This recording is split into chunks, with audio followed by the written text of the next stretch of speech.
Friends, welcome to doctor Aparna's homeopathy. मी doctor Aparna. तर आज आपण डिस्कस करणार आहोत थंडीमध्ये किंवा हिवाळ्यामध्ये आपल्या शरीराला तंदुरुस्त ठेवायचं कसं. आणि हिवाळा हाच ऋतू तंदुरुस्त किंवा फिटनेस राहण्यासाठी उत्तम का मानला जातो, तर आज आपण ह्याची कारणं बघणार आहोत. सर्वात प्रथम, थंडीमध्ये उष्णता कमी झाल्यामुळे तुमच्या शरीराला उष्णतेची गरज असते आणि ती आपल्याला कशातनं मिळणार, तर व्यायाम किंवा योगा या गोष्टींमधनं मिळणार.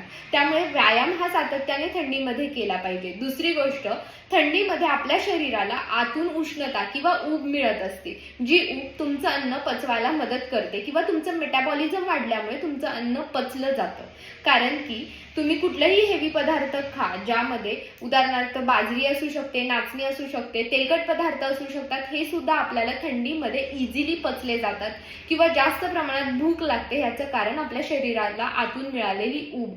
त्यामुळे तुम्ही कितीही खाल्लं तरी ते तुम्हाला पचतं, पण त्याबरोबर व्यायामाचा जोड हा असलाच पाहिजे, ज्यामध्ये तुम्ही स्विमिंग करू शकता, ट्रेकिंग करू शकता, सूर्यनमस्कार करू शकता, योगा करू शकता किंवा तुम्हाला आवडेल तो व्यायाम करू शकता, ज्याने तुम्हाला हॅपी राहण्यासही मदत होईल आणि तंदुरुस्त राहण्यासही मदत होईल. अशा छोट्या छोट्या टिप्ससाठी फॉलो करा, लाईक करा आणि शेअर करा.